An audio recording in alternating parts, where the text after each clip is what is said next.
faz mais ou menos 30 anos, eu diria que foi lá por 1993, 1993, 94, eu fui convidado para falar para a turma de jornalismo do último semestre da UNB, Universidade Federal de Brasília. E um aluno me perguntou quais são os pilares do jornalismo. E eu,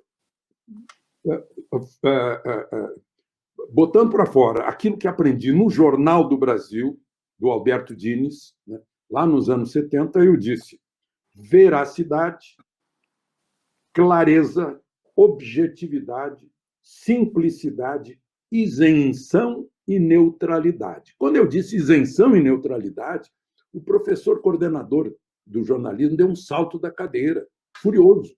Eu não ensino meus alunos a serem isentos e neutros. Eu disse: o que o senhor ensina, então, professor? Eu ensino meus alunos a serem militantes. Militantes como? Militantes ideológicos para combater o status quo opressor. Isso faz quase 30 anos. O que me chama muito a atenção é a quantidade de jovens estudantes de jornalismo que me procuram quase às escondidas, né, para falar que, enfim, acompanham o meu trabalho, que admiram o meu trabalho, mas como eles se sentem cerceados, né, na sua livre manifestação de pensamento ao externar essas opiniões no ambiente acadêmico, né, porque realmente nós temos aqui opiniões contramajoritárias dentro da bolha.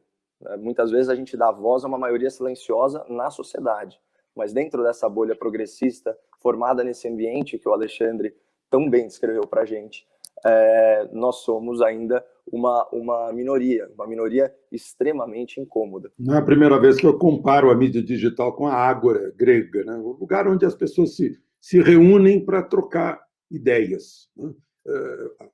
Para contrapor ideias, o ponto e contraponto, é de onde se procura tirar a verdade, né? que sempre é muito relativa. Eu acho que é a democratização, né, do sistema de informação de massa. Eu não consigo chamar que é meio de comunicação, embora eu tenha sido formado na Faculdade dos Meios de Comunicação, porque comunicação vai e volta. E não era assim, só ia. Era só informação. Eu nunca tive retorno daquilo que eu falava na televisão. Eu não estava vendo como a pessoa estava me recebendo. Hoje eu vejo. Hoje eu falo 10 minutos no meu canal e depois vou espiar, né, aprender com as reações, com as respostas. Vai e volta. Isso é muito bom. Né? É um instrumento democrático. Já o outro lado, a mídia tradicional, complementando ou indo um pouquinho além do que o Caio falou, né, eu diria que nós, jornalistas, que nos achamos donos da verdade, nós somos muito arrogantes, nós nos tornamos juízes, nós temos a capacidade de rotular todo mundo, isso é um ato de juiz, né?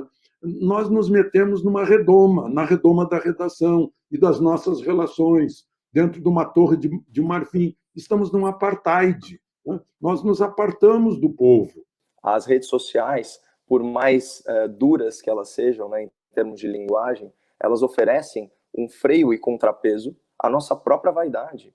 E a vaidade é um vício humano, né? Então, ninguém é imune a ela.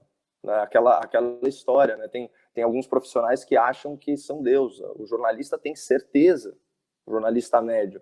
Então, a gente tem que se policiar mesmo. Né? E eu me coloco aqui nisso. Eu faço questão de ler os comentários, porque eu acredito mesmo na informação como uma via de mão dupla. E aqui a gente volta lá para o progressismo, Lacombe, pelo seguinte: o que acontece? O Alexandre descreveu o fenômeno da democratização da informação. E antes a gente não tinha efetivamente uma comunicação, era simplesmente a transmissão de uma mensagem. Né? Hoje em dia você tem feedback e você tem crítica. Né? Se a gente fizer uma comparação, a gente pode falar que a gente vive, em termos de informação, uma situação quase de democracia direta. Né? Isso, para o elitismo, para o progressismo, é a morte, porque você não consegue emplacar a narrativa e você tem que incorporar opiniões que você, no seu íntimo vaidoso, considera menores. Então você começa a ter que interagir com essas pessoas. E aí já começa a adjetivação grosseira. Ah, são robôs, são gado, né? Esse tipo de coisa. porque você simplesmente não consegue conviver com o fato de que há muitas pessoas que pensam diferente de você.